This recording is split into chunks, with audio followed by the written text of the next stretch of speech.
Perkenalkan, kami dari kelompok 2.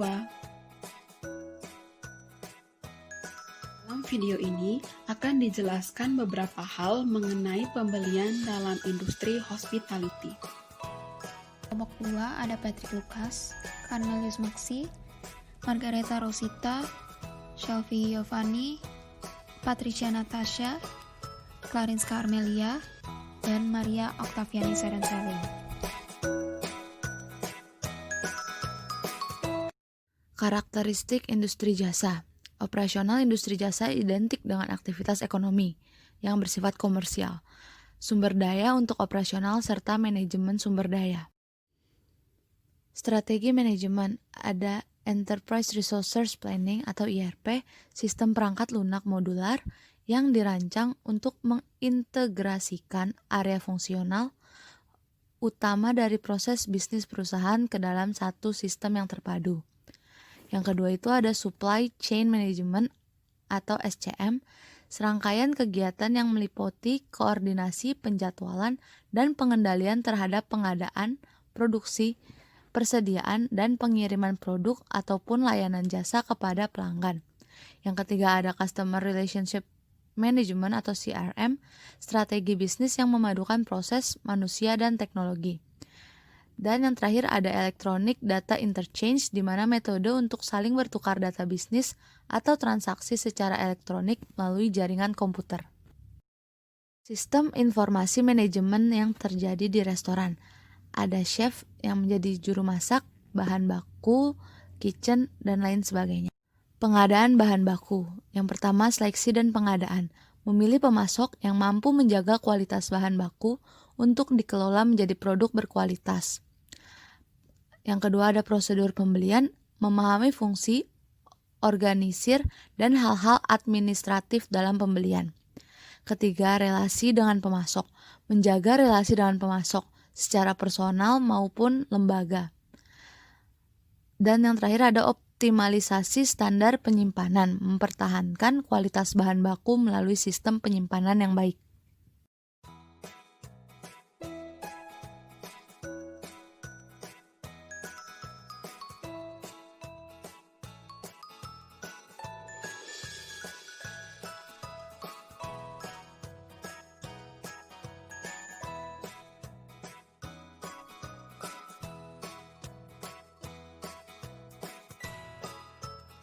Dalam distribution system, terdapat 4 bagian yang saling berkaitan, yaitu ada sumber, intermediary, retailers, dan konsumen.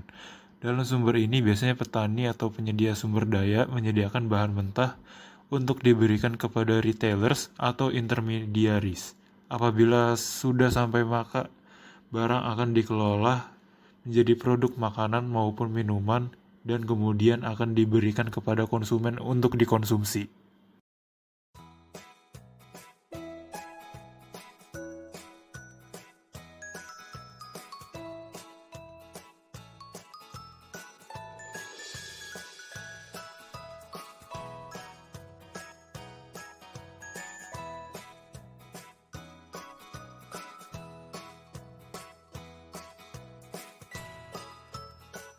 Sistem sentralisasi adalah pengelolaan pengadaan barang dan jasa yang terpusat dan ditangani oleh satu bagian khusus, yaitu pada bagian pengadaan khususnya barang dan jasa, atau kita sebut supply chain. Supply chain adalah menangani rangkaian kegiatan sejak permintaan dari user diterima oleh bagian pengadaan barang dan jasa sampai dengan barang dan jasa tersebut yang diorder telah diterima dengan baik oleh konsumen. Sistem pengadaan barang dan jasa tersebut dibagi menjadi 4 bagian, yaitu ada 1 harga, standarisasi, pesanan dalam jumlah atau kuantitas besar, kontrak payung. Di sini satu harga diberlakukan harga yang sama setiap barang dan jasa. Standarisasi diberlakukan keseragaman atau persamaan setiap barang dan jasa di suatu perusahaan. Pesanan dalam jumlah atau kuantitas disebut permintaan barang dan jasa dalam jumlah yang besar.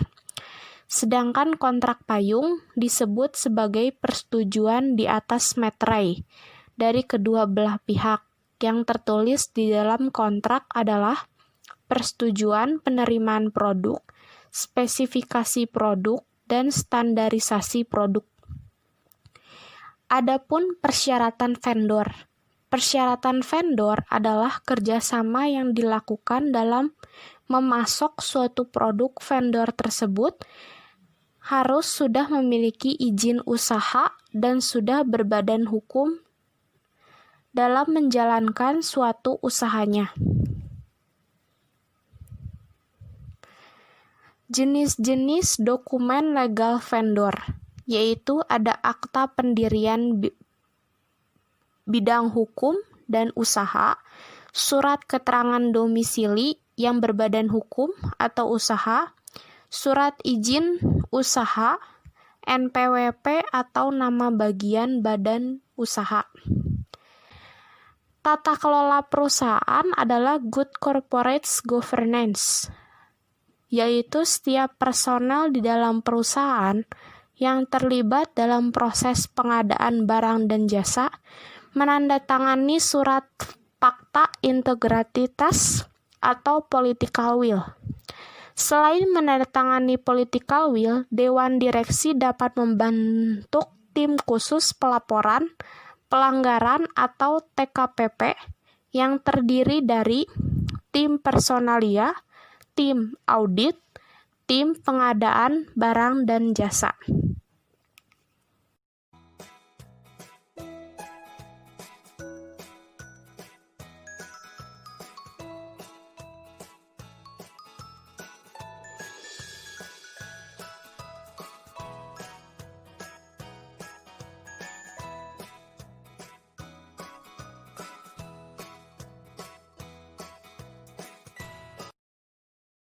Master Data Vendor adalah template yang berisi data lengkap dari setiap vendor yang bertransaksi dengan perusahaan.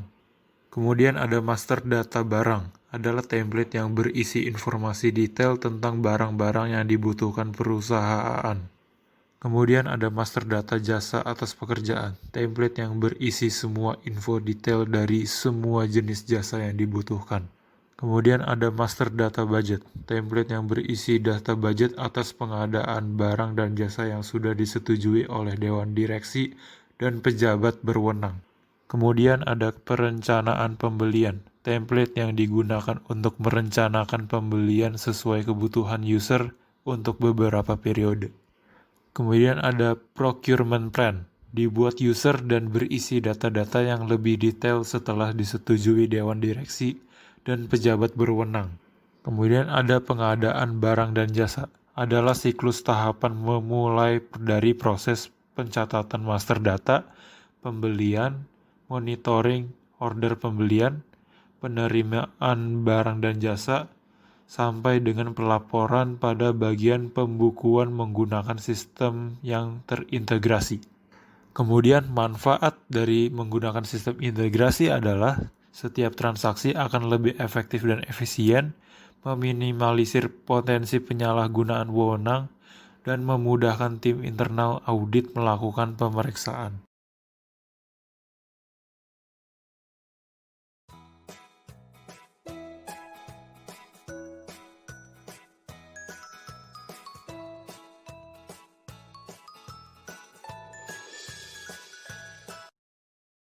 Merupakan permintaan pembelian atau pengadaan barang atau jasa dalam jangka waktu tertentu yang diajukan oleh masing-masing user kepada bagian pengadaan barang dan jasa. Kemudian, langkah proses permintaan barang dan jasa. Yang pertama, sudah memiliki data acuan atau buku pedoman dari bagian pengadaan barang dan jasa. Kedua, perhatian lead time supply yang dapat dipenuhi vendor, mengetahui berapa waktu yang diperlukan untuk memesan barang dan menentukan tanggal. Yang ketiga, sebelum membuat PR, pastikan budget telah disetujui oleh seluruh pejabat berwenang. Yang keempat, PR diproses dan disetujui oleh petugas berwenang dari bagian yang membutuhkan, sebelum diserahkan kepada bagian pengadaan barang dan jasa. Kemudian ada proses pembelian. Proses pembelian ini memiliki rangkaian kegiatan. Yang pertama, analisis permintaan pembelian, menganalisis budget, jumlah permintaan, tanggal permintaan pembelinya.